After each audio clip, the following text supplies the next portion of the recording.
Buenas tardes, mi nombre es Andrés Reyes, entrenador del equipo de canotaje de la selección Bogotá.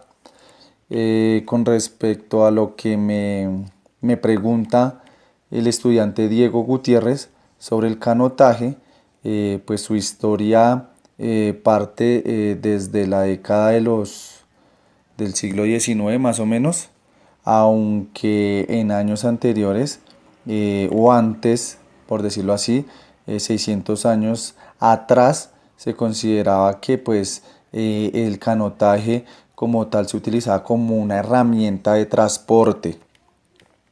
Brevemente, si entramos en fechas, en el siglo XIX está en pleno auge el canotaje, y también pues por el tipo de científicos que lo utilizaban. Esto en Europa, si vemos pues en Europa siempre se empiezan pues los deportes como tal. También se puede hablar que en 1923 se empezó pues como a vislumbrar la posible creación de una asociación internacional que pudiera pues controlar un poco todo lo que tenía los temas del canotaje. El 20 de enero de 1924 se crea la primera organización internacional de canotaje.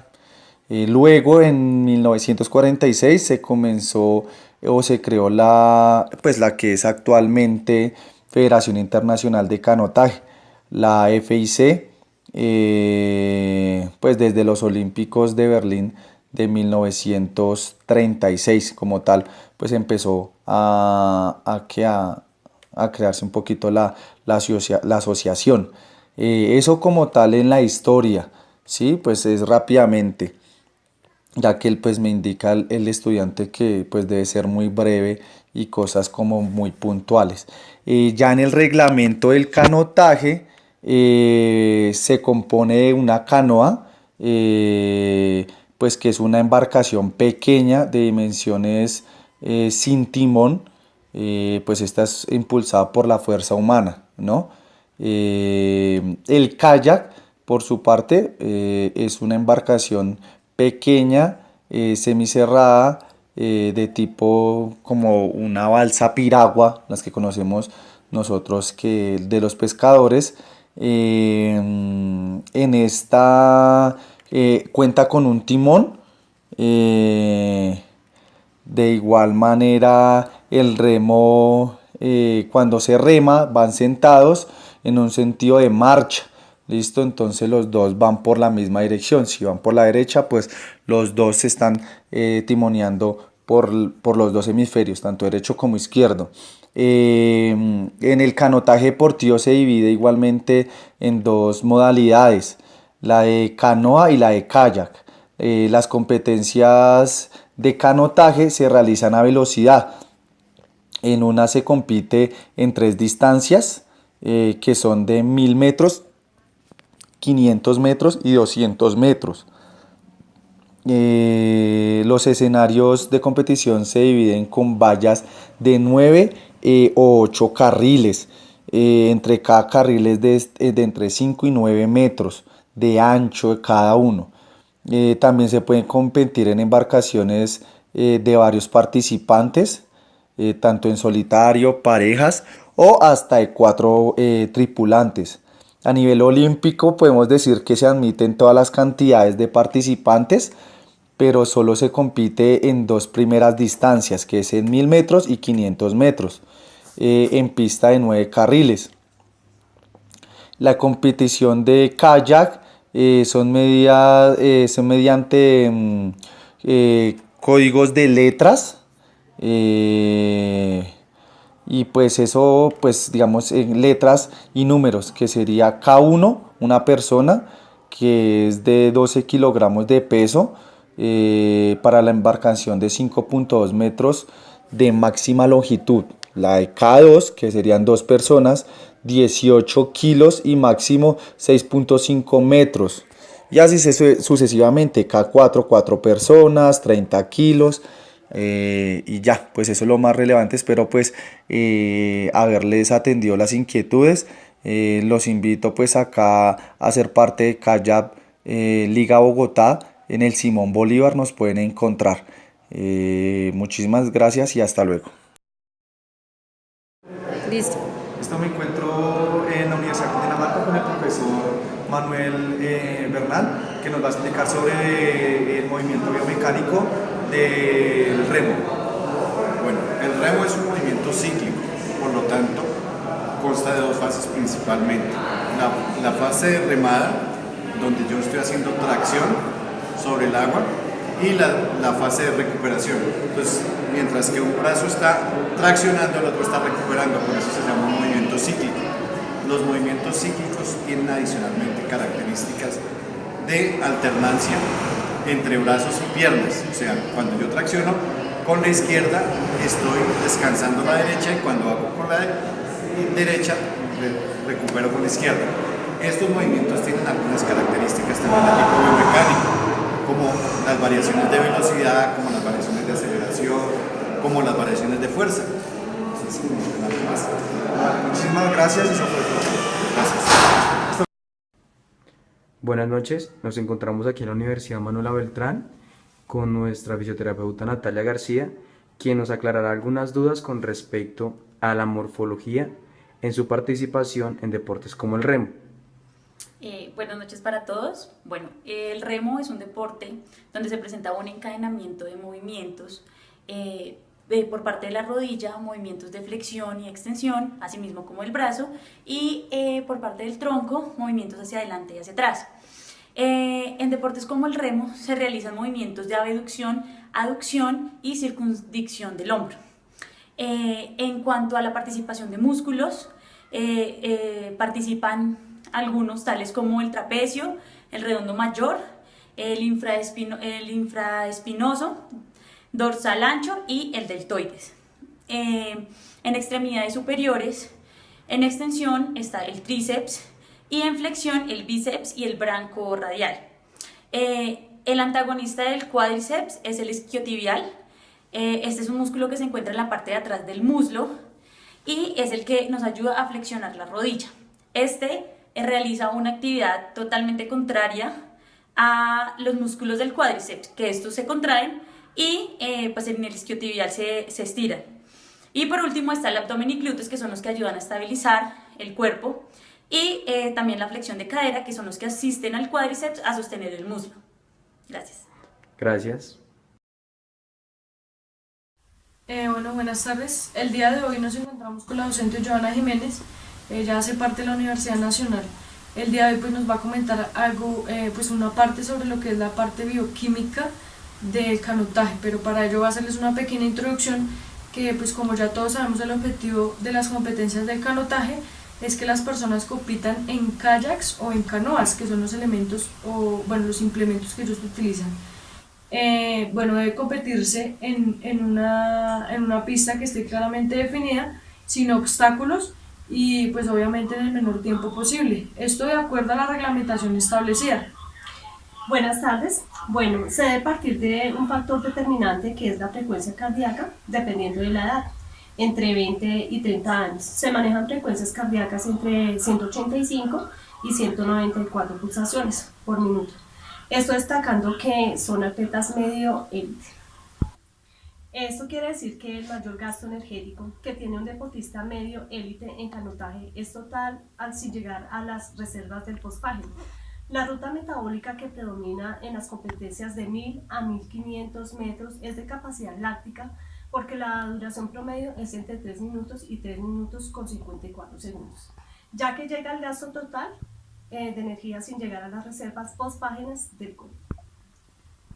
Bueno, profe, nosotros quisiéramos saber qué sistema energético predomina pues en este deporte. Necesitamos saber si es de pronto aeróbico o anaeróbico, bueno, no sé. Bueno, el canotaje es un deporte aeróbico por ser de baja intensidad, pero de larga duración, y para ello es importante saber qué rutas y gastos energéticos tiene con el fin de mejorar los deportistas y cumplir con sus objetivos.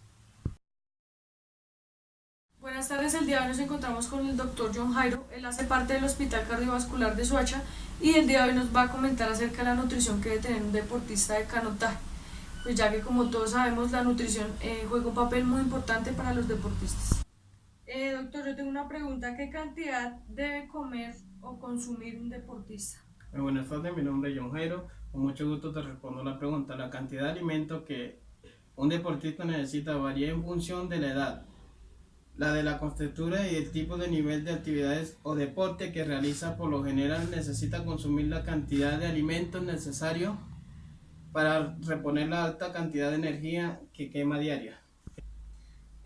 Bueno, la otra pregunta que yo tengo es ¿qué cantidad de calorías debe consumir un deportista de canotaje? La cantidad de energía proporcionada por alimentos se mide en calorías.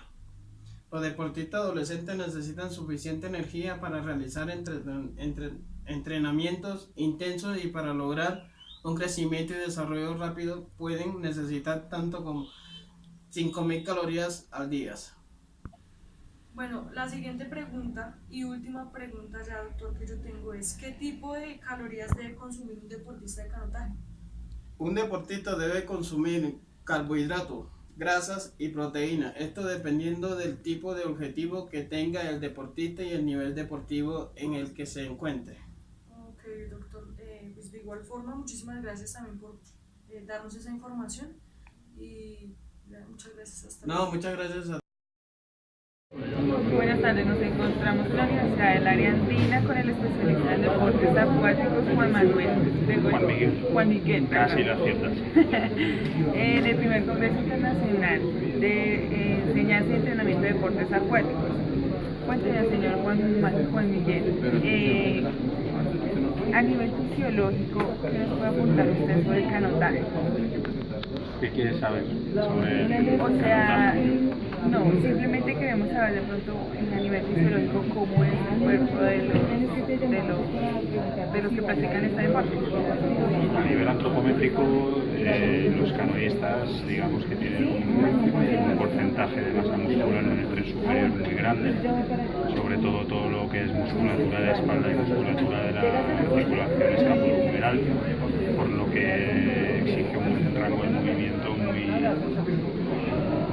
muy elevado del hombro. Después tenemos una característica que es un core, un centro, un núcleo del cuerpo muy fortalecido, porque eso a ellos les da como una base de sustentación, la cual les da equilibrio para mantener los movimientos de rotación del tronco hacia los dos lados, hacia el derecho y hacia el izquierdo. En canoístas hay un cierto desequilibrio porque digamos que la acción es totalmente asimétrica. Los kayakistas están más equilibrados porque el kayak es hacia los dos lados y entonces eso, el patrón de movimiento se parece más, aunque hay un cierto giro. Es muy característico de ellos también la menor masa muscular en las piernas. Ellos son muy fuertes en el superior, pero sí que están un poquito desproporcionados con lo que sería el tren inferior. Y el nivel de musculatura es muy fuerte, es más predominante sobre todo en las pruebas de explosividad, los 200 metros, pruebas que duran más o menos 40 segundos, los mejores del mundo están en 38, etc. Y en las pruebas de, por ejemplo, el C1000 metros, que es la canoa masculina, estarían en tiempos de 3.47, 3.48. Los mejores aquí en Colombia, el mejor está en 3.53, Sergio Gaviria de Antioquia. La estatura a nivel internacional son altos, a partir de 1,80 m, por las palancas de fuerza, mientras más altos tienen unas palancas de fuerza mayores, tienen mucha fuerza y eso está combinado con grandes frecuencias. Quiere decir que porque sean tan altos hacen muy poca frecuencia, ya no. Pasa un poco lo que ves cuando ves competir a Usain Bolt, que pese a la altura que tiene es capaz de mantener una frecuencia de zancada muy rápida. Algo similar pasa con el canotaje, la frecuencia del ciclo de parada. Bueno, muchísimas gracias. Listo. Hasta luego, que estén muy bien. Hasta luego.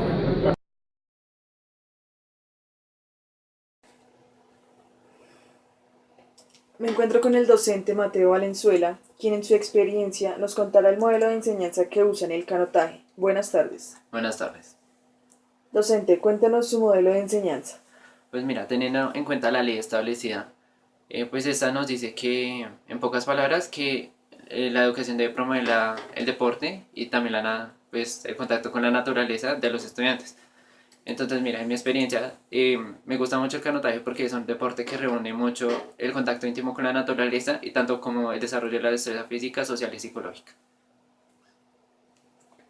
Docente, ¿qué importancia considera que puede tener el canotaje en la adolescencia? Uf, pues total, es que mira, lo que pasa es que la adolescencia y pues también la pubertad se incluye, es una etapa de los seres humanos donde influyen mucho nuestros cambios físicos y sociales, puesto que estos generalmente siempre que pasan se van a marcar de ahí para toda la vida. Entonces pues el canotaje es muy importante porque es un deporte de alta intensidad y pues hacer esto pues va a notar muchos cambios físicos. Pero el canotaje también, como se puede practicar individualmente, tanto como grupalmente, entonces pues el estudiante o el deportista también genera sentimientos de liderazgo. ¿Qué puede generar en los jóvenes esta práctica? Bueno, pues mira, como te mencionaba antes, este es un deporte que se puede realizar de varias maneras, tanto individual como grupalmente. ¿Esto qué nos quiere decir? Mira, que un estudiante puede generar tanto inspiración de liderazgo, tanto como de relevo, puesto que es como una actividad grupal, entonces generalmente es una competencia. Al ser una competencia, pues el estudiante o el deportista en este caso, siempre va a mirar como la mejor manera, trabajando en equipo para llegar a un objetivo. ¿Qué limitaciones tiene o puede tener este deporte? Mira, pues esta pregunta es muy relativa, puesto que, en primer lugar, las instituciones no proveen todo el material suficiente para que los deportistas puedan realizar esta actividad. Y segundo, las instituciones casi nunca tienen en cuenta este tipo de actividades como el canotaje, o sea, sí, la educación física como el fútbol, lo típico. Pero el canotaje es un deporte que no lo tiene mucho en cuenta, puesto que en las ubicaciones, digamos por acá queda una C, y para practicar ese deporte pues se necesitan de diversos factores naturales, y que esos diversos factores naturales no se encuentran tan fácilmente. ¿Qué puede decir frente a este deporte lúdico, recreativo, competitivo? Es un deporte lúdico recreativo.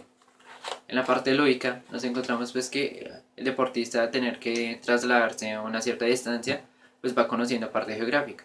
En la parte recreativa pues como es una actividad que generalmente se realiza en grupos, entonces es una competencia y pues esta competencia hace que se recreen, hayan actividades recreativas, valga la redundancia, porque el interés de los estudiantes hacia este deporte hace que se desarrolle de manera innata y pues recreativamente.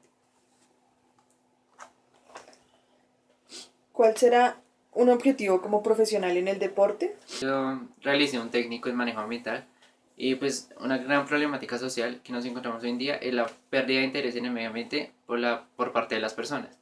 Esa pérdida de interés se refiere a como que no cuidamos lo que nos importa, digamos, siempre botamos los papeles y eso, porque, o sea, ¿a quién le importa? Nadie los usa. Entonces, con el canotaje, a los estudiantes a vincularlos con este deporte y a convivir en la naturaleza colectivamente mientras que se realiza la actividad, entonces, pues, el estudiante o el deportista va adquiriendo conocimientos de cómo cuidar el medio ambiente para que tanto lleve un buen rendimiento en el deporte y pues no haya ningún problema ambiental. Muchas gracias, docente, por su tiempo. Que tenga una buena tarde. Vale, gracias. Docente, en su experiencia, su tour por Europa en cuanto a competencias y enseñanzas deportivas en el canotaje, cuéntenos un poco de estadística en este deporte. Bueno, mira, para empezar en el canotaje de velocidad, en la edición de piragüismo y aguas tranquilas, en la categoría masculino nos encontramos al sueco Gerd Friksson con 8 trofeos, 6 medallas de oro, una de plata y una de bronce. Al de Rumania, Ivan Pasanic con 7 trofeos, 4 medallas de oro, 3 de plata y no tiene ninguna de bronce. Mira, el deportista noruego, Canon Holman, tiene 6 trofeos, 3 de oro, 2 de plata y 1 de cobre. En la edición femenina, a la alemana Birgit Fischer con 12 trofeos en total, 8 medallas de plata y 4 de oro. A la húngara Katalin Kovacs tiene 8 trofeos, 3 son de oro y 5 son de plata. a la sueca Agneta Andersson, tiene 7 trofeos en total, 3 de oro, 2 de plata y 2 de cobre. En el canotaje slalom, la división de piragüismo aguas bravas, la categoría masculina nos encontramos con 3 eslovacos. El primero, Michel Martikan, que tiene 5 medallas, 2 de oro, 2 de plata y 1 de cobre. Y nos encontramos a los hermanos Powell y Peter, ambos tienen 3 medallas de oro, no tienen ninguna de plata y 1 de bronce. La categoría femenina, nos encontramos a la... Pausa. En la categoría femenina tenemos a la checa Stepanka Hilgertova, tiene 2 medallas, ambas son de oro. Nos encontramos a la Eslovenia, Eslovaquia. En la categoría femenina nos encontramos a la checa Stepanka Hilgertova.